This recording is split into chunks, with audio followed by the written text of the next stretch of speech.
الششبرك، الكذابة أو المعكرونة باللبن من أطيب الأكلات اللي ممكن تجهزوها وتحضروها بوقت قليل وبطعم جدا شهي.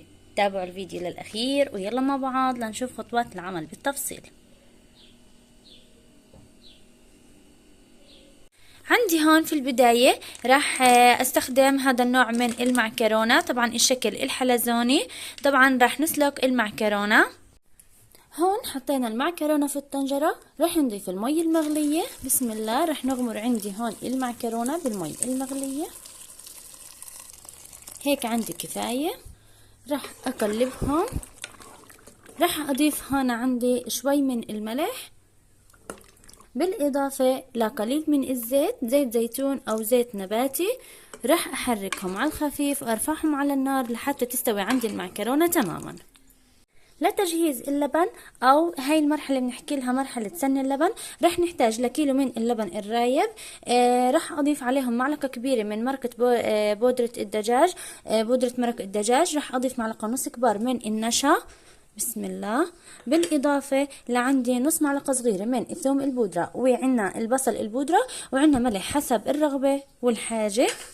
بالاضافه هون رح اضيف عندي بيضه. طبعا رح تسالوني ليش ضفت البيضه. البيضه بتعطي قوام كثير ناعم وحلو للبن.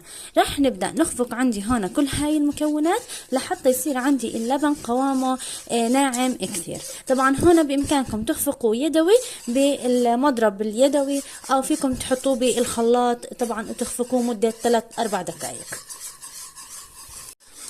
وهيك عندي اللبن صار جاهز بعد ما سنناه بهالشكل. رح نرفع الطنجرة على النار مع التحريك المستمر حتى يغلى عنا اللبن. عندي هون استمرنا في التحريك لحتى غلي عنا اللبن. طبعا بعد ما ظهرت هاي الفقاعات. عندي هون بعد ما غلي عنا اللبن، طبعا هاي المرحلة رح اضيف المي المغلية. رح احكي لكم عن شغلة. هون نضيف المي. بسم الله. طبعا بدل المي المغلية بامكانكم تضيفوا اذا متوفر عندكم مرق دجاج او مرق لحمة، واذا مش متوفر بتعملوا مثل ما انا عملت، ضفت معلقة كبيرة من بودرة مرق الدجاج. طبعا هون رح احكي كمان شغلة بالنسبة لكثافة اللبن. بيكون عنا اللبن بهاي المرحلة او بهاي الاكلة اللبن بيكون عنا كثيف شوي، ولكن هذا بيرجع ايضا لحسب رغبتكم. انا بحب يكون كثيف لهيك لحتى احس بطعم اللبن، ولكن ما بيكون سائل، يعني ما بين الكثيف للوسط. رح نستمر في التحريك حتى يغلي عنا اللبن. هيك عندي المعكرونة بعد ما استوت، طبعا تضاعف حجمها بهالشكل. راح احطهم في صفاي واضيف عليهم المي الباردة واتركهم ليتصفوا. وهيك بعد ما غلي عنا اللبن رح ننزل المعكرونة يلي سلقناها. بسم الله. طبعا رح نترك المعكرونة تغلي باللبن مدة من 10 دقائق ل15 دقيقة لحتى طبعا المعكرونة تاخد طعم من اللبن ويصير عنا القوام كثيف شوي. في هاي الخطوة واحنا بنعمل بالمعكرونة نستناها لحتى تغلي 10 دقائق. راح نجهز للحمة المفرومة. في قلاية على الغاز ضفت عندي هون 300 غرام من اللحم البقري المفروم. رح انزل فوقيهم عندي هون البهارات، نص معلقة صغيرة من الفلفل الاسود والبهار المشكل، وعندي بهار الكاري وبهار اللحمة. رح اقلبهم سوا. بسم الله.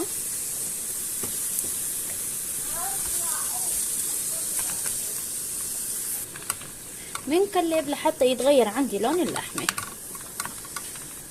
رح انزل هون عندي الملح حسب الرغبة. بسم الله. ورح نضيف زيت الزيتون، تقريبا 3-4 معالق كبار من زيت الزيتون. رح نقلبهم لحتى تستوي عندي اللحمة. وهيك عندي بعد ما استوت اللحمة رح نطفي عليها الغاز ونضيف نص كمية اللحمة على المعكرونة بلبن. وهيك عنا بعد ما غليت المعكرونة باللبن وصار عندي قوامها ما شاء الله. شايفين عندي هون قوام اللبن، افرجيكم اياه، لا هو كثيف ولا هو سائل. طبعا بعد ما تركنا المعكرونة رح ننزل نص كمية اللحمة يلي جهزناها. بسم الله. طبعا بنضيف نص الكمية لحتى تعطي نكهة كثير طيبة للبن. والنص الثاني من اللحمة رح نضيفه على الوجه. راح نحركه ونتركه مدة دقيقتين، وبعد هيك نطفي الغاز عليه. وهيك عنا المعكرونة باللبن صارت جاهزة، او ششبرك الكذابة صار عنا جاهز. رح نطفي عليه الغاز ونشوف مرحلة التقديم.